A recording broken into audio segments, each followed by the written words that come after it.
ચલો વિદ્યાર્થી મિત્રો, ડ્રિફ્ટ વેગ અને પ્રવાહ ઘનતા વચ્ચેનો સંબંધ દર્શાવતું સૂત્ર વારંવાર પૂછાતું આવતું હોય છે. ગુજરાત બોર્ડમાં બી પૂછાય, સીબીએસઈ બોર્ડમાં, દિલ્હી બોર્ડની અંદર, કેરાલા બોર્ડની અંદર ઘણું બધું આઈએમપી સૂત્ર તારવણી પણ છે, થિયરીમાં પણ પૂછાય છે. આના ઉપરથી જે સૂત્ર બનશે સ્ટેપ બાય બહુ બધા સૂત્રો આપણે બનાવવાના છે. એ દરેક સૂત્રની પણ એટલી જરૂરિયાત છે, કારણ કે એના પણ જુદા જુદા અલગ અલગ રીતે દાખલાઓ પૂછે છે.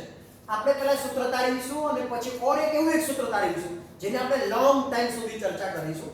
હવે જ્યારે જોઈએ, આપણે જોઈએ છે શું ડ્રિફ્ટ વેગ અને પ્રવાહ ઘનતા વચ્ચેનો સંબંધ. જરાક સમજો જોજો.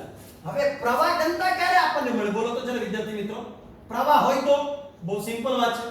હવે પ્રવાહ ક્યારે મળે? હે ભાઈ, પ્રવાહ ક્યારે મળે? બહુ સિમ્પલ વાત. વિદ્યુતભાર હોય તો વિદ્યુતભાર ક્યારે મળે? લગભગ એકમ કદમાં વિદ્યુતભાર લઈશું તો કદ ક્યારે મળે? લંબાઈ હોય તો જોજો જરા સમજો જરા. સૂત્ર તારવવાની ટ્રેનિંગ જરા યાદ રાખો. એટલે પહેલા આપણે શું શોધીશું? લંબાઈ, એના ઉપરથી કદ, એના ઉપરથી વિદ્યુતભારની અંદર સૂત્ર આવશે n * e ટોટલ સંખ્યા એટલે સમાયેલા વિદ્યુતભારો, કારણ કે કેટલી લંબાઈમાં કેટલા વિદ્યુતભારો હશે એ.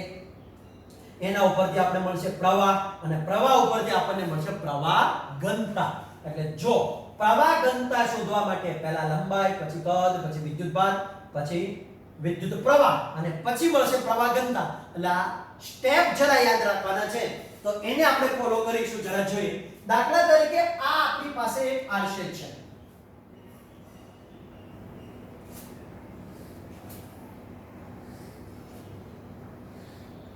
ચલો, હવે આ આડછેદની અંદર વિદ્યુત ક્ષેત્રની દિશા પણ જરા આપણે ડિસાઈડ કરી દઈએ.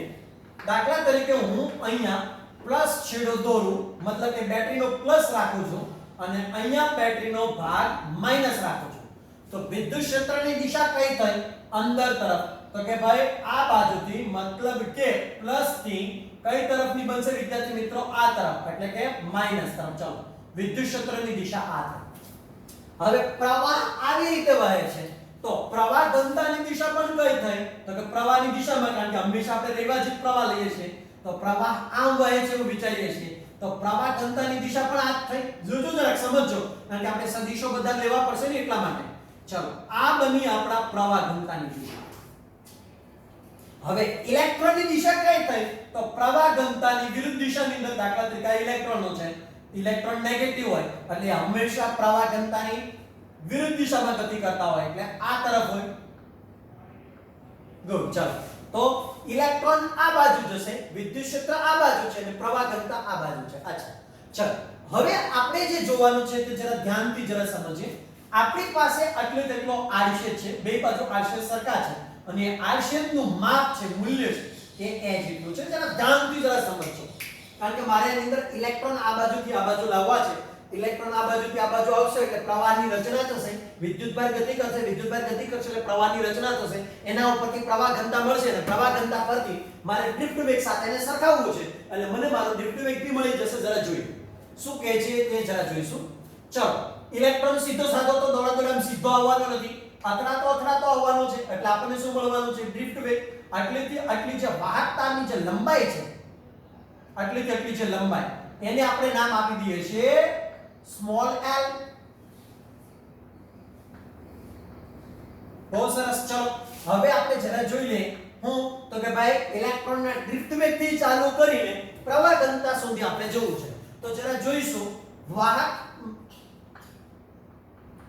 વાહકના અથવા તો વાહક તારમાં ઇલેક્ટ્રોનનો ડ્રિફ્ટ વેગ. હમણાં આપણે ડ્રિફ્ટ વેગ વાળું સૂત્ર જોયું હતું. શું લીધું હતું?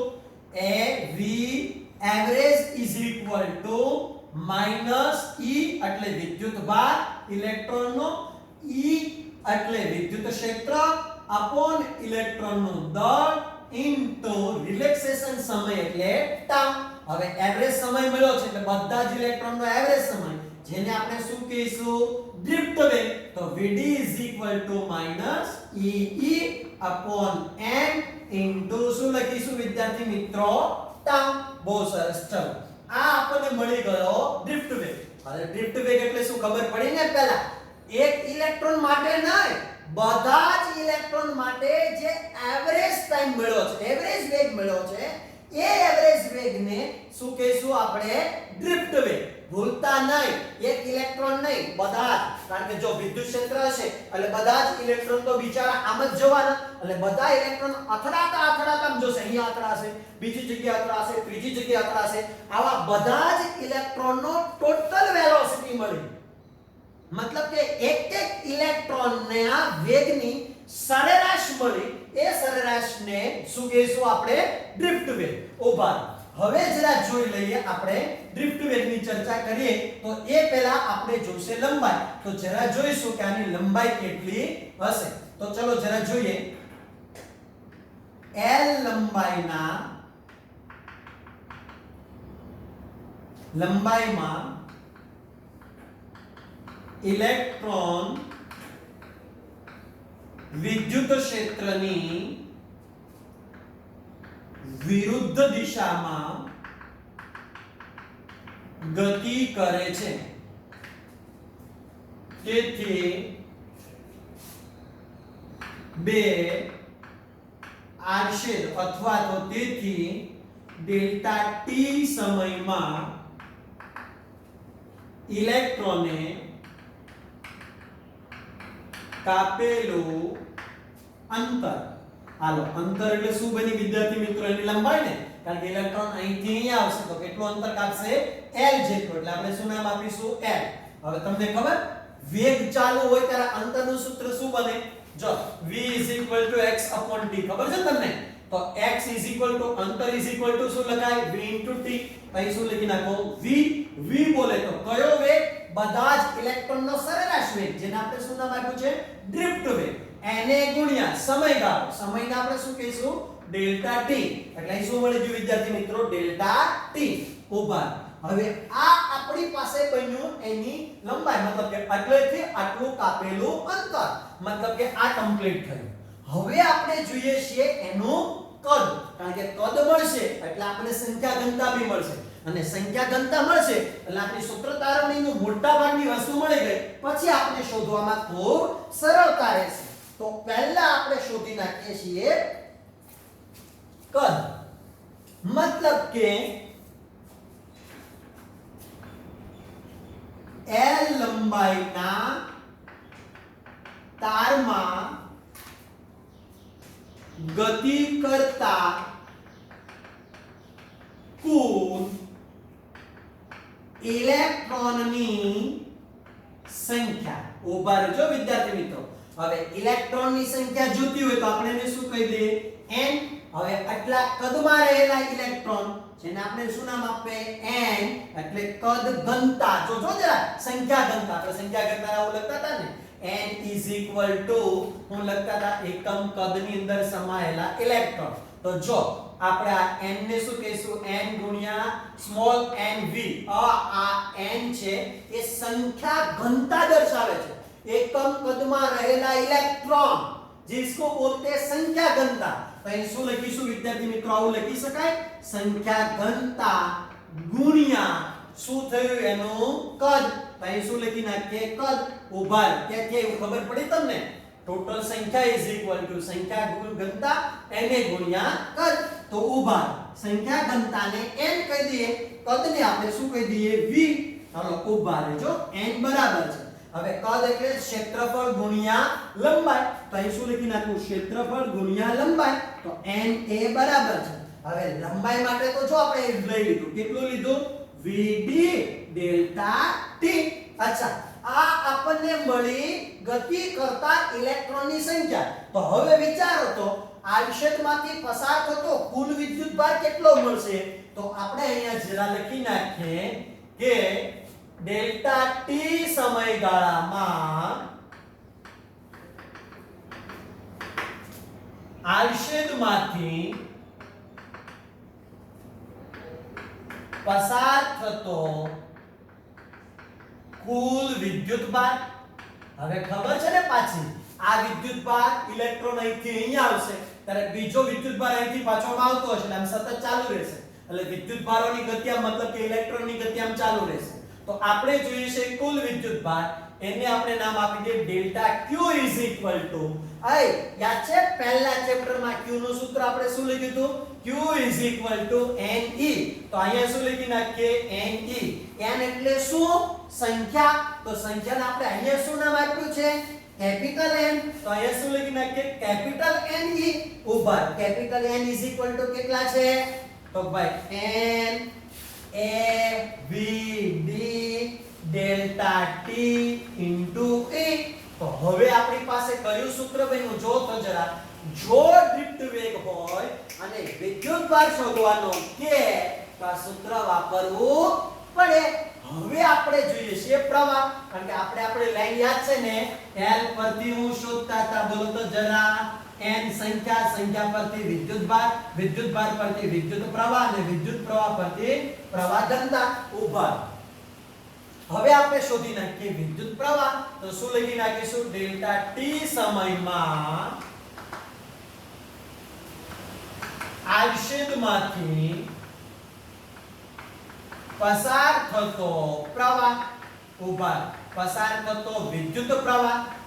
હવે આપણે વિદ્યુત પ્રવાહ જોતો હોય વિદ્યાર્થી મિત્રો, તો ડેલ્ટા t ને આ બાજુ લેવા પડે. તો શું લખીશું? ડેલ્ટા q ડેલ્ટા t એકમ સમયમાં પસાર થતો વિદ્યુતભાર. n a v d e. ઉભા આને આપણે શું કહીશું? પ્રવાહ I. તો I n a v d e. જોજો આ vd એટલે આ ડ્રિફ્ટ વેગ દર્શાવે છે, પાછા ભૂલતા નહીં. આ આપણી પાસે બની ગયું કોનું સૂત્ર? પ્રવાહ નું સૂત્ર. यदि જો તમને ડ્રિફ્ટ વેગ આપ્યો હોય રકમમાં અને પ્રવાહ શોધવાનું કહે, સમજો જરા, રકમમાં ડ્રિફ્ટ વેગ આપ્યો હોય અને પ્રવાહ શોધવાનું કહે તો તમારે આ સૂત્ર વાપરવું પડે. જો હવે તમને એ ખબર પડી, જો એ તમે ડ્રિફ્ટ વેગને કરતા કરશો ને તો શું બન્યું? જો તો જરા, ડ્રિફ્ટ વેગ I upon ઉભા રહેજો, I કહ્યું n a e. તો આનો મતલબ તમને ખબર પડી, જ્યાં આડછેદ નાનો હશે ત્યાં ડ્રિફ્ટ વેગ વધારે હશે. ભાઈ પૂછાઈ ગયેલો એમસીક્યુ છે, એટલા માટે માથાકૂટ કરું છું. દાખલા તરીકે એક વાહક તાર આવો છે અને અહીંયાથી અહીંયા પ્રવાહ જાય છે. જરાક સમજો જરા, અહીંથી પ્રવાહ તો જેટલો અહીંથી જવાનો છે એટલો અહીંથી નીકળવાનો જ છે. તો તમને એ ખબર છે કે અહીંયા શું ઘટના બનશે? તો અહીંયા ઇલેક્ટ્રોન ઝડપથી નીકળશે. શું કરવા? આડછેદ કેવો છે? નાનો. તો આડછેદ ઓછો ત્યાં ડ્રિફ્ટ વેગ વધારે. અહીંયા આડછેદ કેવો છે? મોટો, ત્યાં ડ્રિફ્ટ વેગ કેવો થશે? ઓછો. તો આડછેદ અને ડ્રિફ્ટ વેગ એકબીજાના વ્યસ્ત પ્રમાણમાં હોય છે. ચલો ત્યાર પછીની આપણે નેક્સ્ટ એ પણ વાત કરીએ, જરા જોજો. આપણે તો જોઈએ છીએ શું? પ્રવાહ ઘનતા. તો શું લખીશું? તો કે ભાઈ એકમ આડછેદમાંથી ડેલ્ટા t સમયમાં પસાર થતો પ્રવાહ. તો આપણે શું લખીશું? બોલો તો જરા. અહીંયા ક્યાં લઈ લઈએ? કોને? એકમ આડછેદ એટલે આડછેદને ક્યાં લઈ લઈએ? છેદમાં. તો I upon a is equal to n v d e. ઉભા આને શું કહીશું આપણે? પ્રવાહ ઘનતા J is equal to n v d e. તો આ બની ગયું પ્રવાહ ઘનતાનું સૂત્ર. यदि જો તમને અહીંયા સદિશમાં શોધવાનું કહે તો તમારે સદિશમાં કઈ રીતે લખાય ખબર તમને? શું લખીશું? J vector is equal to n v d. હવે તમને ખબર, ડ્રિફ્ટ વેગ સદિશ રાશિ છે v d e. ઉભા હવે આપણે બહુ મહત્વનું જરા ડિસિઝન લેવાનું છે, જરા ધ્યાનથી સમજજો. જો વિદ્યુતભાર ધન હોય, ધન વિદ્યુતભાર માટે શું છે બોલો તો જરા? પ્રવાહ ઘનતા પ્રવાહની દિશામાં હોય અને ધન વિદ્યુતભારનો ડ્રિફ્ટ વેગ પણ આ રીતે વિચારી શકાય ને. ભલે ધન વિદ્યુતભાર ના હોય, તો બી ધન વિદ્યુતભાર અહીં કેમ જશે ને, ભલે ગતિ ના કરતા હોય તો પણ. તો આપણે શું લખીશું? તો કે ભાઈ એ સમયે પ્રવાહ ઘનતા અને ડ્રિફ્ટ વેગ ધન વિદ્યુતભારનો એક દિશામાં હોય તો શું લખીશું? J વેક્ટર સમાંતર vd વેક્ટર. બહુ મહત્વની વાત છે. હવે જો ઋણ વિદ્યુતભાર હોય, ઋણ વિદ્યુત ભાર માટે, હવે ઋણ વિદ્યુત ભાર એટલે કોણ? ઇલેક્ટ્રોન હોય તો પ્રવાહ ઘનતાની દિશા તો પ્રવાહની દિશામાં હોય, પણ ડ્રિફ્ટ વેગ એની વિરુદ્ધ દિશામાં હોય. તો શું લખીશું? જે વેક્ટર અને ડ્રિફ્ટ વેગ પરસ્પર વિરુદ્ધ દિશામાં હશે. સરસ વિદ્યાર્થી મિત્રો, જો યદિ તમને આટલું પૂછે કે ડ્રિફ્ટ વેગ અને પ્રવાહ ઘનતા વચ્ચેનો સંબંધનું સૂત્ર તારો, તો આટલું કરવું પડે. પરંતુ જો તમને હવે આગળ પૂછે, સમજો જરા, હજી અહીંયા આટલી સૂત્ર તારણી માત્ર પૂરી થઈ, હજી આપણે લોજિક બુદ્ધિ ચલાવવાની હજી બાકી છે. તો યદિ જો તમને હજી આગળ પૂછે ને એમસીક્યુ માં જવાનું થાય તો આપણે આગળ વધવું પડે. તો હવે આગળ વધીશું તો આ સૂત્રથી આપણે આગળ વધીશું. Z આપણી પાસે કયું મળ્યું? NVDE ઉભા. હવે તમને ખબર Z આપણે એક સૂત્ર તારવી લીધું. શું? તો ભાઈ સિગ્મા E ના ખ્યાલ છે ને, ગઈકાલે આપણે સૂત્ર તાર્યું હતું. Z સિગ્મા E ઉભા. હવે આપણે શું લખી નાખીએ? N. તો N બરાબર છે, ચલો VD એટલે ડ્રિફ્ટ વેગ. હવે આમાં તમને કઈ દેખાય છે ડ્રિફ્ટ વેગ? હા, જુઓ અહીંયા સૂત્ર કયું હતું બોલો તો જરા. E upon M into time into E. Very good. તો ઉભા. હવે તમને ખબર પડ્યું વિદ્યુત ક્ષેત્ર કેવા થઈ ગયા? કેન્સલ. તો સૂત્ર શું મળ્યું બોલો તો જરા. Sigma NE² tau upon M. બહુ મસ્ત. આ શું કહેવાય ખબર? વાહકતા. હવે જો તમને અવરોધકતાનું સૂત્ર પૂછે, આ વાહકતા માટેનું થયું, વાહકતા માટે અવરોધકતાનું સૂત્ર પૂછે તો એ વાહકતાને કેવું હોય? વ્યસ્ત. અહીં શું લખી શકાય? 1/ρ NE² tau upon M. તો ρ n, ખબર છે ને, આ બાજુ વ્યસ્ત તો આ બાજુ પણ વ્યસ્ત, NE² tau. તો આ કોના માટે સૂત્ર બન્યું બોલો તો જરા? અવરોધકતા માટે. ઉભા. હવે આપણી પાસે ખૂબ એટલે ખૂબ IMP ડિસ્કસ છે. શું ખબર? જો યદિ તાપમાન વધે, T બોલે તો તાપમાન. હવે તાપમાન વધે તો શું થાય ખબર? માત્ર સુવાહકની વાત છે, જરાક સમજજો. આ કોની વાત જરા કરીએ છીએ? સુવાહક માટે. હવે સુવાહક માટે જો તાપમાન વધે તો અંદરના ધન વિદ્યુતભારના દોલનો વધી જાય, કારણ કે જેમ તાપમાન વધશે તેમ દોલનો વધી જશે. यदि दोलन વધશે તો શું થશે? તો કે ભાઈ અવરોધકતા મતલબ કે વાહકતા ઘટી જશે, કારણ કે બે ક્રમિક અથડામણો વચ્ચેનો રિલેક્સેશન ટાઈમ ઘટી જાય તો વાહકતા પણ ઘટી જાય. કારણ કે તમે વિચાર કરો ને, રિલેક્સેશન ટાઈમ, રિલેક્સ થવાનો ટાઈમ, ટોટલ એવરેજ સમય ઘટી જશે. હવે એવરેજ સમય ઘટી જાય તો વાહકતા ઘટી જાય, એટલે કે ટાઉ ઘટે. यदि ટાઉ ઘટે તો શું ઘટે? રો સિગ્મા भी ઘટે. यदि सिग्मा घटे तो શું ઘટે? જો તો જરા, હે બે વ્યસ્ત પ્રમાણમાં છે, અથવા તો ટાઉ ઘટે છે તો રો શું થઈ જશે? વધી જશે. તો રો શું થાય? વધે. ભૂલતા નહીં વિદ્યાર્થી મિત્રો, કોઈ પણ ધાતુ પદાર્થને ગરમ કરો ને તો જે સ્પીડમાં પ્રવાહ વધતો તો ને એની જગ્યાએ પ્રવાહમાં વહેતો હોય ને એમાં ઘટાડો થાય. જોજો, યાદ રાખજો. અને તાપમાન ઘટાડશો તો એની અંદર પ્રવાહમાં વધારો થશે.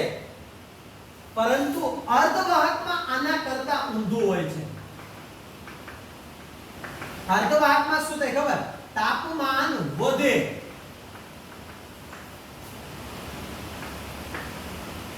સમજો જરા. હવે તાપમાન વધે ને તો શું થાય ખબર? અવરોધકતા ઘટે. રિલેક્સેશન ટાઈમ છે એની આપણે ચર્ચા પછી કરી. તાપમાન વધે તો અવરોધકતા ઘટે, અને અવરોધકતા ઘટે એટલે વાહકતા વધે. વાહકતા વધે એટલે રિલેક્સેશન ટાઈમ છે એ પણ વધે. ઉભા રહો, કોણ વધે ને કોણ ઘટે એ યાદ રહ્યું, નકર પાછું બપાઈ જશે. સુવાહક માટે અલગ વાત છે અને અવાહક માટે અલગ વાત છે. સુવાહક માટે શું થાય છે બોલો તો જરા? તાપમાન વધે. તાપમાન વધે તો રિલેક્સેશન ટાઈમ ઘટે.